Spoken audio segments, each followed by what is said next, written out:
Intel dengan Core i5 13400F kemarin sudah membuktikan kalau build PC pakai Intel generasi ke-13 itu nggak harus mahal. Tapi gimana dengan mobonya? Mobo Intel kan yang pakai generasi ke-13 itu mahal-mahal. Ini adalah salah satu opsi mobo generasi ke-13 yang nggak terlalu mengocek kantong.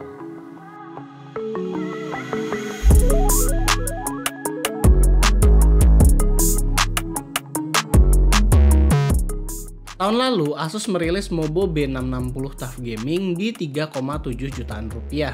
Sekarang penerusnya B760 TUF Gaming itu justru datang dengan harga yang lebih murah, yaitu di sekitar 3,2 jutaan aja.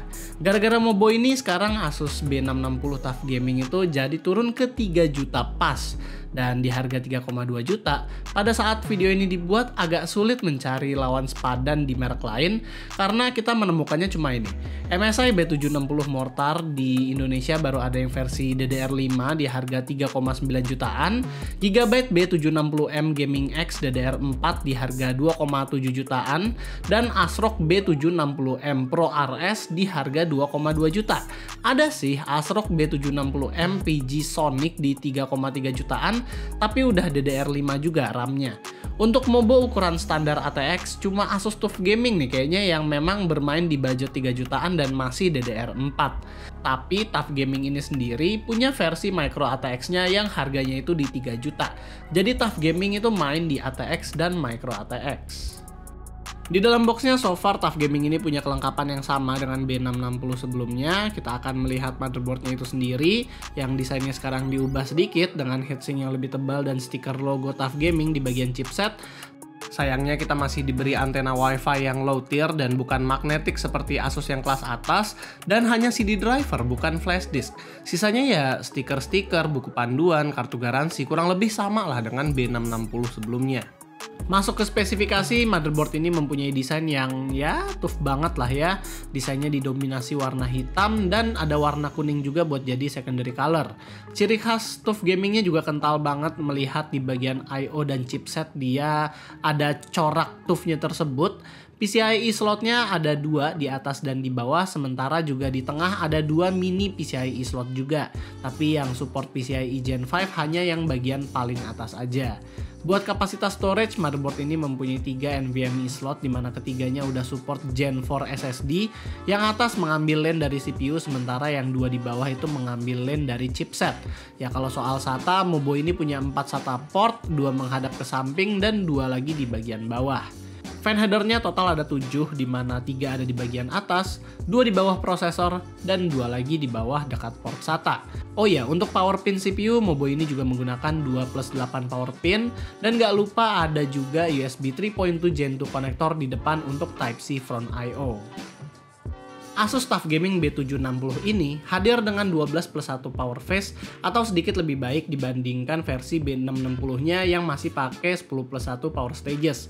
VRM-nya ini berjalan secara paralel menggunakan skema pengganda atau coupler, di mana sebenarnya Mobo ini menggunakan 6+1+1 phase. 6 phase untuk V-Core, 1 phase untuk iGPU, dan 1 phase lagi untuk VCC-in. MOSFET V-Core-nya menggunakan Alpha and Omega dengan kode BGN 01514. Asus nggak memberi informasi mengenai spesifikasi VRM MOSFET-nya ini.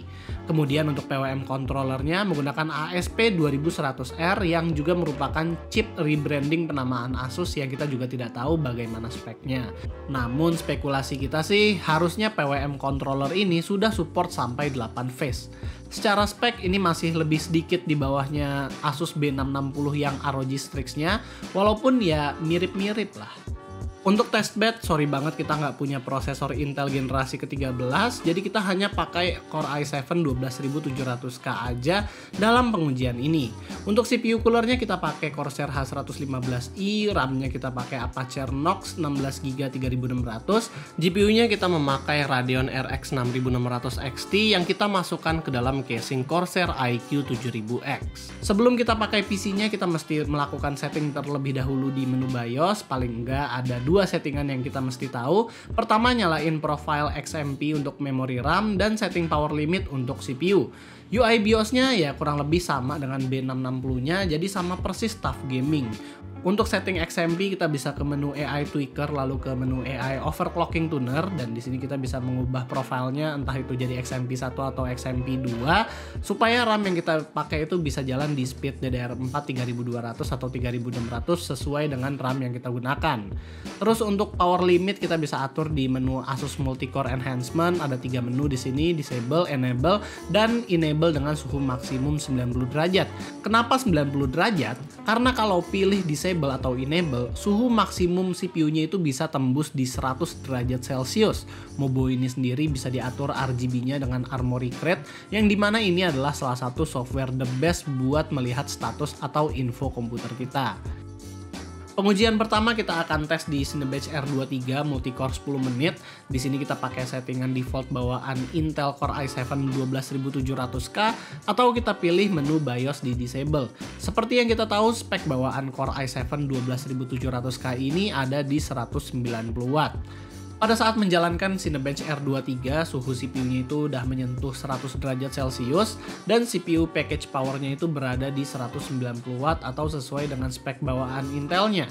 Clock-nya sendiri mencapai 4,4 sampai 4,5 GHz all peak core dan skor Cinebench-nya itu sendiri mencapai 21.000 poin normal. Terus sekarang kita coba ubah Asus Enhancement Multicore-nya menjadi enable. Terjadi sedikit perubahan pada clock speed-nya yang lebih stabil di 4,5 GHz all peak core, walaupun tidak begitu banyak yang berubah pada CPU package power dan suhu CPU-nya. Namun skor Cinebench di sini meningkat sekitar 700 poin menjadi 21.748. Terakhir kita coba lepas power limitnya to the max. Kita mesti ke menu BIOS di AI Tweaker, terus ke menu internal CPU power management. Di sini kita ubah long duration dan short duration power limitnya ke 4095 atau settingan maksimal. Hasilnya, CPU package power bisa menyentuh 200-an watt dan clock CPU itu sempat nyentuh 4,6 GHz all peak core. Terlihat di sini pada progress barnya kalau skornya itu lebih tinggi dibandingkan tes sebelumnya. Namun ketika benchmark selesai, skor Cinebench R23 itu ternyata masih sedikit di bawahnya tes yang kedua tadi atau hanya mentok di 21.600-an poin aja. Gue sendiri kurang paham kenapa skornya malah berkurang. Apa mungkin karena keterbatasan di CPU cooler atau memang 12700K ini tidak seperti Intel Gen 13 yang unlock power limitnya itu sangat signifikan.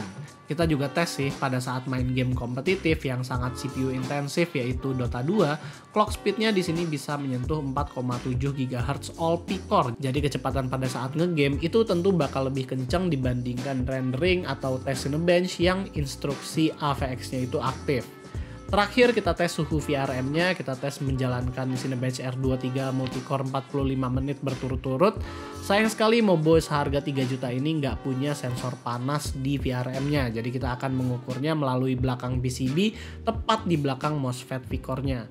Suhu maksimal yang kita dapat itu hanya di 60 derajat Celcius, jadi Mobo ini sudah cukup oke untuk menjalankan prosesor sekelas Intel Core i7 12700K secara default. Sebenarnya B760 Plus TUF Gaming ini hanya refresh dari B660 sebelumnya karena nggak ada perbaikan apapun kecuali di bagian VRM, heatsink, dan chipset. Refresh VRM ini mungkin ditujukan untuk menghandle Intel Gen 13 yang unlock limitnya itu gila-gilaan. Selain dari 3 hal tersebut, sisanya ya sama persis. Ini menjelaskan juga kenapa beda harganya itu tipis banget sama B660-nya. Di kelasan harga 3 jutaan karena kita nggak ada saingan, jadi susah membandingkan motherboard ini dengan yang lain. Karena nggak ada motherboard B760 ATX dan kebanyakan itu pakai micro ATX kecuali yang Sonic Edition. Dan kalau mau dibandingin sama beberapa motherboard ASRock yang lebih murah, Asus ini jauh lebih baik dari segi VRM. Mobo ini cocok apabila dipasangkan dengan Core i5 13500 atau 3600K, bahkan sebenarnya ya 13700K juga sanggup-sanggup aja, namun powernya nggak bisa gede-gede banget. Dan estetiknya juga pas apabila mau build PC dengan orientasi full black dengan rentan harga ya 15-20 jutaan ini masih cocok lah. Dan ini adalah salah satu opsi Mobo high-end yang masih support sama DDR4 karena sisanya udah mulai masuk ke DDR5. Ya mungkin ini adalah generasi terakhir yang support sama DDR4, dimana generasi selanjutnya itu bakal udah mulai move on ke DDR5. Dan jadi itulah penjelasan singkat kita tentang bagaimana sih kalau misalnya mau build PC dengan Intel generasi ke-13 tapi masih menghemat budget. Kalau kalian suka dengan videonya, jangan lupa untuk kasih kita like, share, dan subscribe. Dan di sini gue Rizky, always stay safe and stay healthy.